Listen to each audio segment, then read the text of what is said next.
shit. We're getting up, we're getting up. Chinese man, but what's up? Get up to get. Je dirais que mes débuts, c'est d'abord bon, en primaire. Le dessin, dessiner, peindre, comme tous les gamins. On dépasse du format, on sort de la page de temps en temps et on nous remet dans le cadre. Mais je dirais que c'est l'envie de plaire. Ça a commencé comme ça. Je me souviens d'un de mes petits voisins, toujours en primaire, qui dessinait un fond marin avec des pieuvres et des tas de trucs. Et tout le monde avait l'air de trouver ça génial. Je me suis dit, putain, moi aussi, je veux qu'on me trouve génial. Je vais faire aussi des sardines et des pieuvres et des conneries. Donc l'envie de dessiner est venue comme ça. Et puis après, c'est devenu un langage. Donc il fallait que je parle avec ça. Et il y a quand même un petit trauma léger, c'est que j'écrivais très mal. Et ma maîtresse de primaire m'a dit que j'avais une écriture de cochon. Donc de là, j'ai dit ok, l'écriture c'est pas mon truc, donc si je dois exprimer des choses, je vais les dessiner. Donc ça m'a renforcé dans l'idée de dessiner.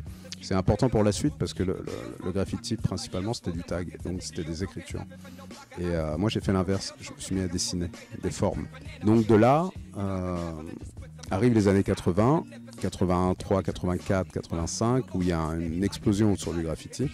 Et moi je regarde ça avec envie, mais en même temps c'est des lettres, j'ai vraiment pas envie. Et je suis assez vissé au domicile pour pas le quitter nuitamment ou faire trop de conneries. Mais du coup, je m'intéresse donc au graphe. Mais via les personnages, via les Motu, via surtout les œuvres de Motu, qui ont d'abord été le premier choc donc esthétique en me disant on peut faire autre chose que du tag sur les murs. C'est arrivé assez tard, vers les années 97, on va dire ça, ouais, que en fait le déclic se fait. L'idée et l'envie d'aller dans l'espace public. En fait, j'ai attendu à un moment donné que je puisse donner du sens à ma manière de créer, à ma manière de faire et de l'adapter plus à la rue. Donc à partir de là, il y a l'émergence de mon logotype.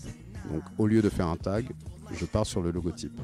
Donc le logotype, c'est une forme dessinée. Donc parmi les plus célèbres, il y a celui d'André, qui est un logotype, son petit personnage, tête ronde avec son sourire et ses longues pattes. Et plus d'autres après qui viennent, dont le mien qui arrive, donc un chien. Moi j'ai intégré les Mac à partir du moment où on a travaillé intensément ensemble sur le festival. On s'est retrouvés à peindre ensemble et au final on s'est dit bah oui, on a le même état d'esprit, voilà, c'est complémentaire des styles des uns et des autres, donc voilà, je suis rentré Mac de cette manière-là, en 2000 et des brouettes quoi. C'est les morts au con. Alors quand ça veut être politiquement correct, je me souviens l'avoir vu il y a longtemps, c'était Mural Art Création, mais je pense que Morocco reste nettement meilleur que voilà. Donc du coup les Mac, oui, il y a Congo, Lazou, Juan, Alex, Prose, et du coup voilà, c'est un crew assez historique qui a eu une grande histoire dans les années 90. Et aussi une grande histoire dans les années 2000, puisque quand même on a créé le festival Cosmopolite, ce qui nous a un peu éloigné de la scène graffiti pendant un temps, mais disons que ça nous a permis quand même de monter des opérations que d'autres n'ont pas montées ou ont monté après par la suite, après l'exemple qui avait été donné. Voilà, donc on a quand même œuvré, je dirais, pour l'esprit graffiti et street art. J'appartiens pas spécifiquement à une école. Je me vois plus street art parce que du coup dedans je peux être générique.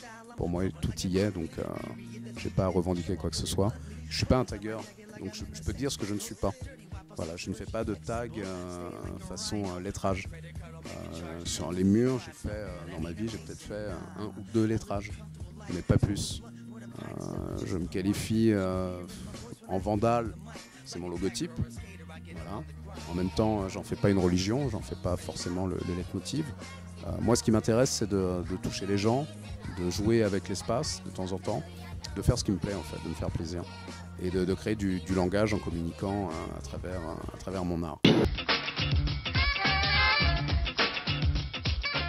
Paris couvert de tags, Paris massacré, retourné, cartonné comme disent les taggeurs. L'histoire du graffiti en France est faite de mythes. Déjà, quand je l'ai vu apparaître, pour moi, c'était comme quelque chose qui arrive comme une mode. Voilà, et qui a rempli tout un espace. Il faut voir que dans les années 80, métro, mur de Paris et partout, c'était couvert de tags.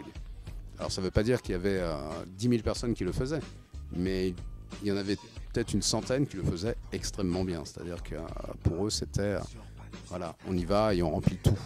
Et avec cette jeunesse qui est insouciante, qui pouvait reculer toutes les limites. Et surtout, il n'y avait rien pour contrecarrer ça à ce moment-là, quoi.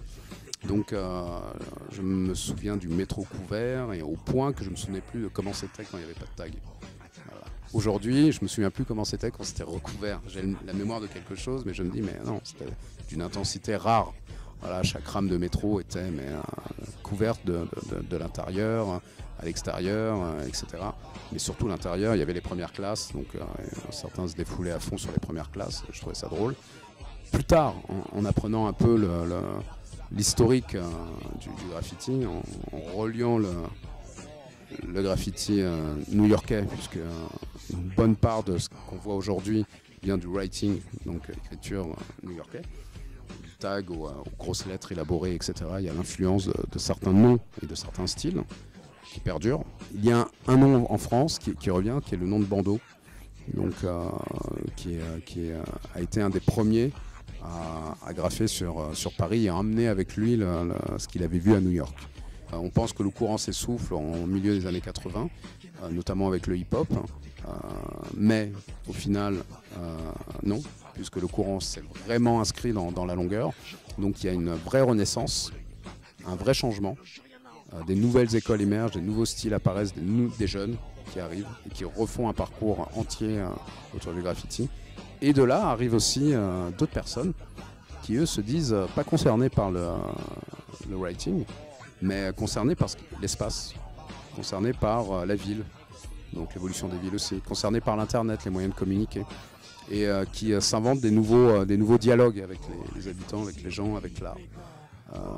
Une idée aussi de démocratiser l'art, c'est-à-dire faire l'art dans la rue, semble pour certaines personnes évidente.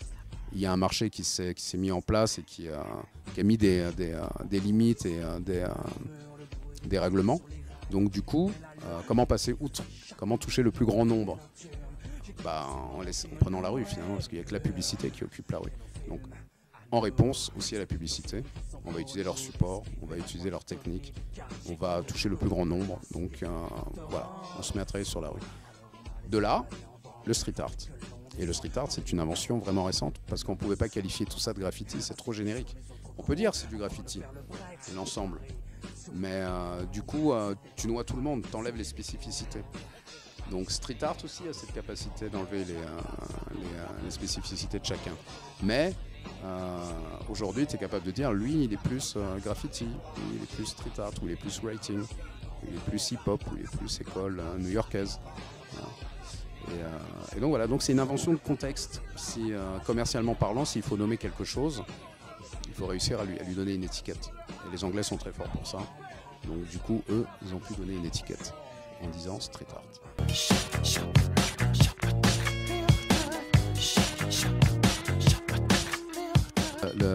Je peignais pour le mur. J'ai été appelé par l'association Le Mur, donc Bob Moody qui en est le président, et qui, ma foi, est un collectionneur aussi, et qui fait beaucoup, en tout cas pour le street art et le graffiti à Paris, avec cette association qui a été créée avec lui, Jean Faucheur et d'autres, et Tom. Je pense que le but de ce marché, c'était de faire une opération à la fois de communication et aussi de réunir tous les acteurs économiques, j'entends, donc galeristes ou collectionneurs, à pouvoir présenter les artistes qu'ils représentent ou pouvoir trouver les artistes que les gens cherchent. Voilà. Je pense que c'est comme une mini-foire. Voilà. Il y a un côté, je dirais, accessible au public. À un moment donné, à un point XY dans les beaux quartiers, tout d'un coup, on a accès à du street art. Toutes ces formes que j'ai sorties, donc de ma tête, à un moment donné, se sont accumulées, et à partir de là, j'ai recréé une autre tête, en fait. J'ai reformé une nouvelle forme qui contenait toutes ces petites formes, tous ces petits visages, tous ces petits éléments graphiques, picturaux. Donc c'est un peu le principe du contenu et du contenant. Donc j'ai beaucoup joué là-dessus. En graffiti, il y a beaucoup ce rapport au dessin et au remplissage. Donc faire une forme, la remplir, d'abord remplir et finaliser la forme. Donc avec des couleurs contenues ou avec d'autres formes à l'intérieur. Donc c'est un peu ce principe-là que j'ai mis en place. B-Boy au pays des C-Boy, Diversidad ouvre le dialogue. C'est quoi? Spike Miller à la prod, Homo, Curse, DJ Cruz Fader, Monsieur Abdel Malik, Noura Nord, Sam the Kid, Nick Fury, Mucho, Shuriken et... Oula, Europa Graffiti, c'était ma foi une bien belle expo. Donc au Carré Baudouin sur Paris dans le cadre du Paris Hip Hop Festival. Chapeauté dans la direction artistique par Yann Nazou du Festival Cosmopolite. Il y avait une sacrée bonne sélection d'artistes, donc des Italiens, des Américains, des Brésiliens, des Parisiens. Donc on avait vraiment énormément de monde. Un Américain, oui, l'Américain était là parce que c'est l'influence quand même américaine qui a prévalu sur le graffiti en Europe. Donc, et surtout T-Kid, qui a vraiment un écho, une résonance à Berlin, Amsterdam, Paris. Voilà, son style a été vraiment copié, développé, etc. Donc lui, il a une raison d'être là, quoi. Et donc voilà, donc cette expo était assez riche de façons de faire et de voir le graffiti différemment selon certains pays, certains artistes, ce qui la rend vraiment très riche d'intérêt. Plusieurs supports, des techniques, mais alors entre l'installation, les objets, entre le tag classique ou le travail de certains sur papier, dont moi. Alors le travail de Gilbert, écoute, c'est mon pote de longue date, on est dans la même équipe, donc je connais très bien Gilbert. J'adore son travail, son imagination fertile, ses voyages cosmiques et ludiques, qui retranscrit en peinture. J'adore, il a une forme bien à lui, il a un savoir-faire bien à lui. Et on n'est pas du tout de la même école de graffiti, pas du tout. Et justement, je trouve que c'est quelqu'un qui a enrichi graphiquement par sa rencontre et son travail. Bah, oui, c'est tout onirique, mais ouais, ça, cosmique, oui, je prends ça, d'accord, j'aime bien. Donc c'est rapport au Dieu, à la spiritualité, à plein de choses étranges, ça se mélange, ouais, très bien. Ouais, j'adhère. Merci, merci Congo. Hey everybody, what's happening? I'm TK170, Boogie Down Bronx, and I'm here talking about my man Gilbert. As you can see, a painting of his is behind me, and you know, one thing I gotta say about Gilbert keeps it real. You know, graffiti is about expression, and what Gilbert does is express himself, and express himself in a unique way that's unique to Gilbert. You know, unique to Paris, to who he is. You know, he expresses himself through his art, and he expresses it well, and he represents a culture that crosses so many borders and reaches out to so many people throughout the world, and it's really amazing. You know, I'm an old school graffiti writer from the Bronx, and I'm inspired by Gilbert, you know, and what he does. You know, I had the pleasure of painting with him one time on a wall in Bagnolet. We had such a good time, and no matter what was going on around us, you know, Gilbert was just focused on what he was doing, and that's the one good thing I love about Gilbert, that he is so focused and that he can express himself, and he uses graffiti for what it really is, a form of expression. And if you see what he does, I mean, come on, homeboy is just letting it out, giving it to you, you know, in the way that he does it. And I gotta tell you, man, I love Gilbert and what he does, man. I'm really grateful for what he's done for me, inspired me to keep going. Thanks. Wow, super. Ça, c'est un pur truc. D'entendre T-Kid parler comme ça, super. J'ai des ailes qui me poussent dans le dos.